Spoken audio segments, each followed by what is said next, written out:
The Orax CRM has the ability to manage buying, selling, and in between manage your inventory, even production management, manage services, after sales and specific services, service levels, job cards, projects, and such.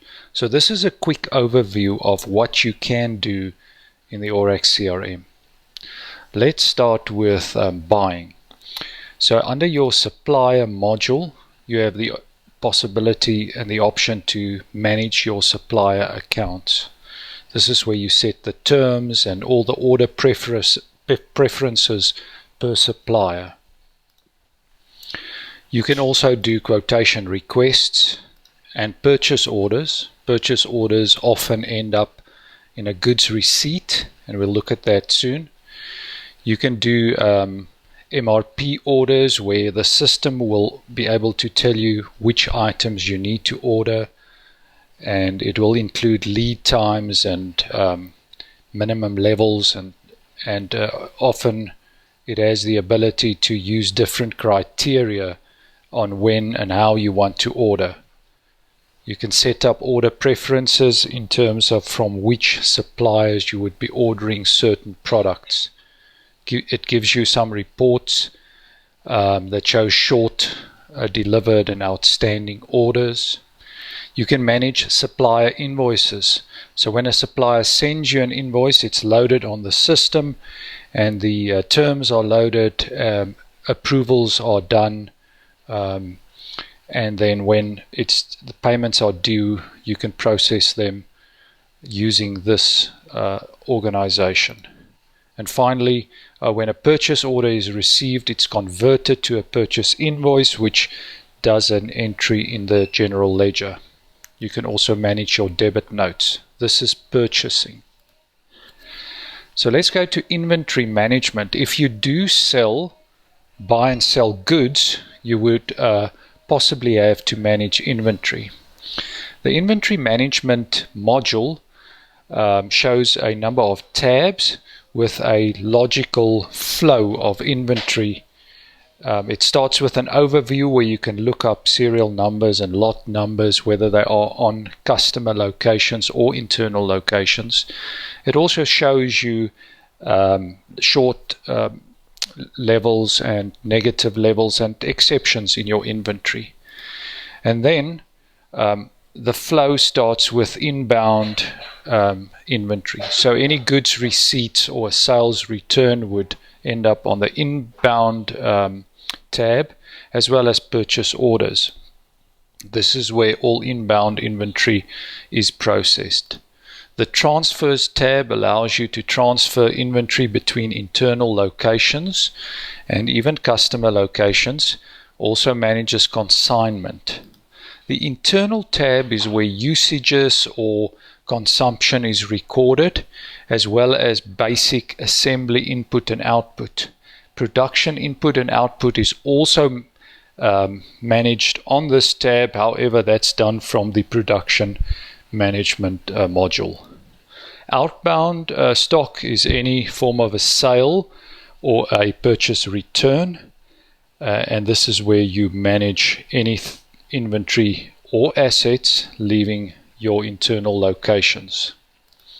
Stock takes are used to adjust inventory levels as well as pick up any variances. So initially, stock takes are used to bring inventory into the system if there aren't any goods receipts, and then annually or every 6 months, as much as required, you can do stock takes to pick up any variances and correct levels. And also stock takes may be done on consignment locations or customer locations to ensure that variances are billed correctly. Any location that has inventory is available on the locations tab, where you can do stock valuations or movement reports or any form of overview. And then your inventory is managed in the inventory tab, as well as the company setup in the menu. And this is where you can do adjustments and view and manage price lists and unlimited amount of price lists, and do configuration per item. Each item has the ability to receive a configuration for supplier preferences. You can build up kits or sub-components so that when you sell, the system automatically brings in a number of components or sub-items into a specific sales kit. You can set up a service or maintenance schedule per item. This is when you do sell large equipment that needs to be serviced on a regular maintenance schedule under an SLA. There are several sales catalog options. You can do adjustments, and several other options are available. Then production templates, we'll look at that next in the production module, where you produce items for inventory or on order. Okay, so let's look at the production module next.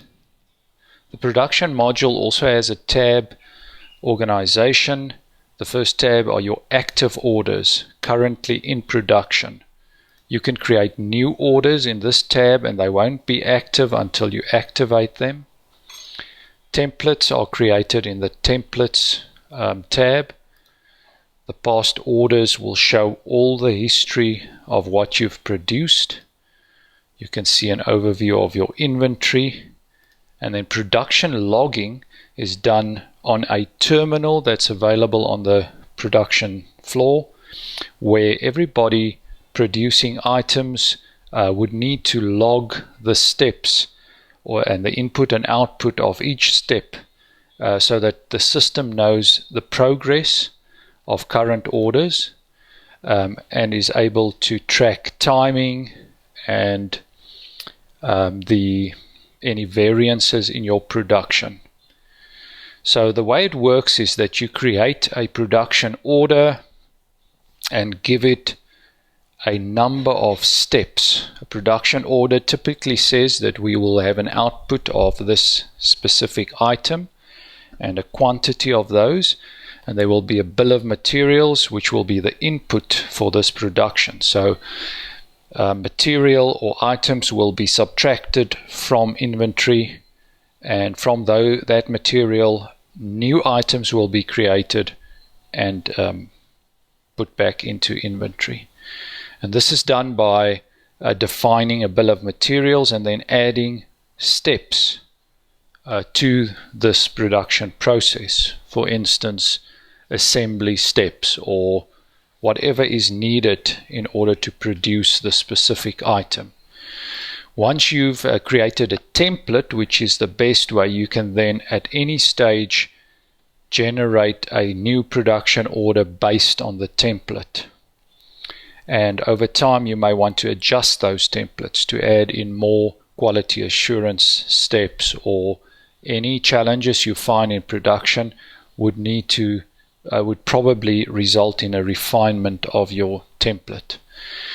The production terminal used by the people on the floor includes the steps. So when you log a specific step, you would see the instructions and any additional material or pictures or videos needed in order to understand what is required for that specific step in the production process. Every production order has a life cycle during which you need to issue input from stock. So once you activate a production order, you need to issue stock and remove it from the inventory for this production. And then once you've completed items, you would be sending it back to stock, the new item. So it consumes stock and adds stock back to the inventory. You can duplicate production orders even while you're working on them, and you may refine your steps. However, it's not a good idea to refine steps of an active production order. As steps are logged on the production floor, in the admin office, you will be able to see the progress of the specific production order, how many are completed, as well as any fail rates and important metrics around this order. You can also check stock levels at any time, and there are several reports available on a production order in order to manage the entire process more accurately. If we look at the sales side of the process, under the customer module, we have a number of tabs that shows us the functionality available and the flow of a typical sales process. The first tab has your accounts, all your customers with their terms and any detail related to those customers. We have a CRM activity tab, which basically summarizes all the relationship metrics and activities around our customer relationships. For instance, meetings and emails and feedback, and even the customer satisfaction index, in order to get a better overview, and allows us to manage relationships, especially on a large basis, more effectively. The sales pipeline tab allows us to generate a proper pipeline with better management of leads and opportunities. Then we go to quotations, where often where a sale starts. Those quotations can get converted to a sales order, or new sales orders can be directly loaded in the system. Sales orders could possibly result in a direct production order or a service task, if it's a service or a job card. And then once the delivery is complete, it would result in an invoice. So we start with a quotation, an order, and then an invoice. Credit notes can be processed where needed. The billing tab allows us to do batch billing. Let's assume that you do sell services or you do have recurring billing. You can set up those billing configuration on customer records and tell the system to automatically generate statements and invoices as needed for all your customers once per month. There's the opportunity to create campaigns, email campaigns or other campaigns in order to enhance and create more effective sales opportunities. You can also generate surveys for customer relationship feedback. Then the other options that we do have is a service desk. The service desk is fully fledged, allows the customer to email queries or to call in, get a call ID. So they've got a reference number that allows them to track any requests and service levels. The service desk also has an internal proactive task schedule. So if you do need to manage recurring maintenance or tasks, those can be set up in the system, and it will ensure that internal proactive tasks are not left behind. From the service desk, there's an option to do your billing. You can add parts and any form of labor items to service tasks. You can also manage ratings in terms of your customer satisfaction in the service desk.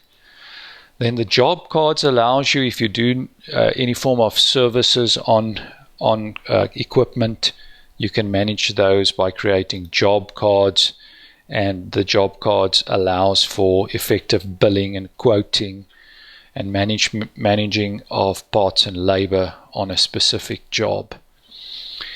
Projects, it's got the projects module to manage small and larger projects with many people involved, and a very nice benefit is that projects can be shared with customers, giving them a limited amount of visibility into a project, allowing them to collaborate in terms of adding notes and such to a project and the project tasks, yet not exposing intimate and internal information to the customer directly.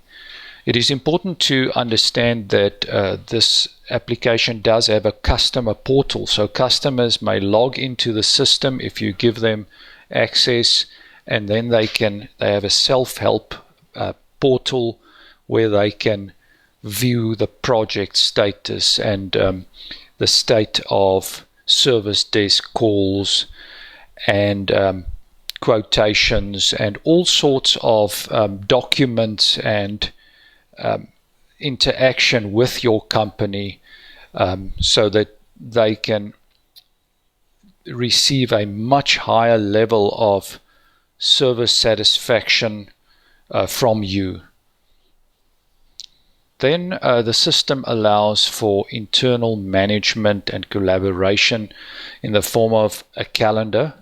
So you can do leave management, you can set up all your internal and customer meetings in the system, share calendars between groups and teams. You can manage on-site training or events and standby in this calendar.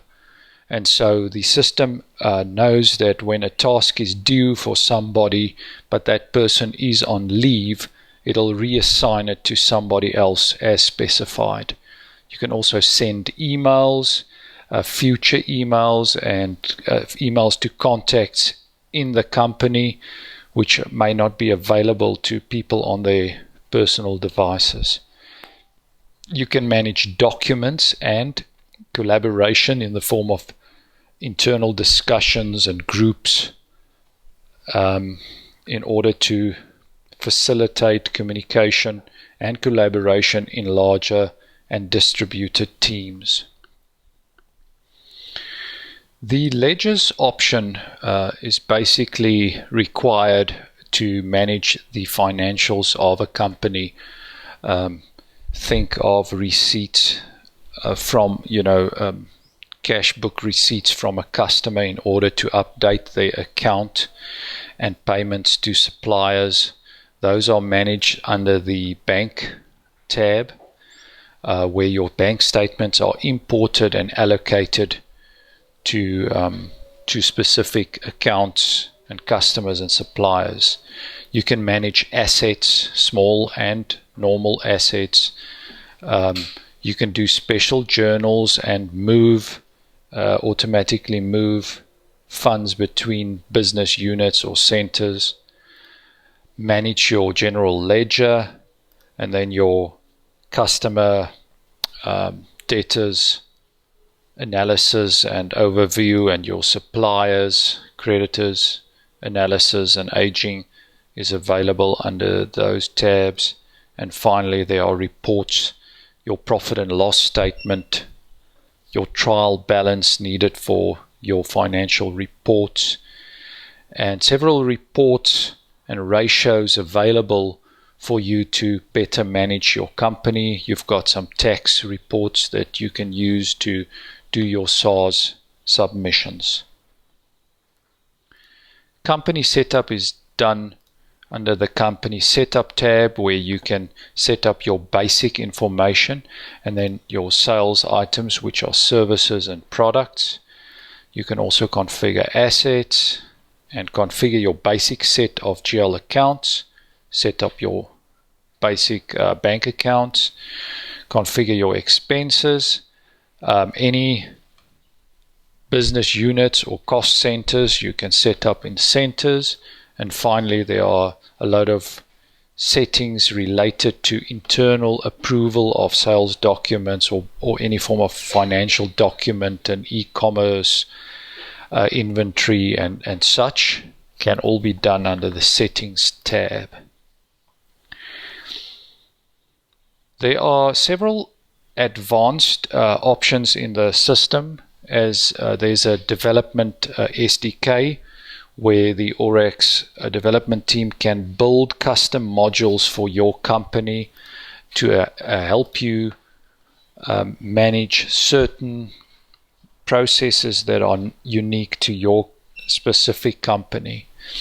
It is also available in the system that you can manage a website directly from the system. So the system has a inbuilt website module, and the content is managed in the system, in the CRM system, and as well as an online shop. So your inventory could directly be exposed to an online shop where customer can self-order, and all online orders are processed exactly the same as an internal order. So a sales order is generated, cash is received if you use a payment gateway, and the entire shipping and fulfillment process is managed just as it would be if a sales consultant were to manually create a sales order in the system. There are several other add-on and complementary features in the system, and those are available on request. For instance, you've got an HR module that allows you to do full payroll batches, manage leave and all sorts of claims, credit card expenses and expense claims, travel claims, standby claims. You can manage commissions, sales commissions, and timesheets, rosters. So there's a lot of HR functionality available. And then there's also an automation module in the system that allows for the monitoring of real-world systems. Those could be twofold. It could be managing access control from your mobile devices, and it could be monitoring computer systems or hardware systems as the system is able to globally receive and record metrics from external systems and push any exceptions into the service desk for immediate escalation. You can set up checklists and manage specific SLA contracts and schedules per location for each customer or contract that you may have. That's the basic overview of the Orax CRM system.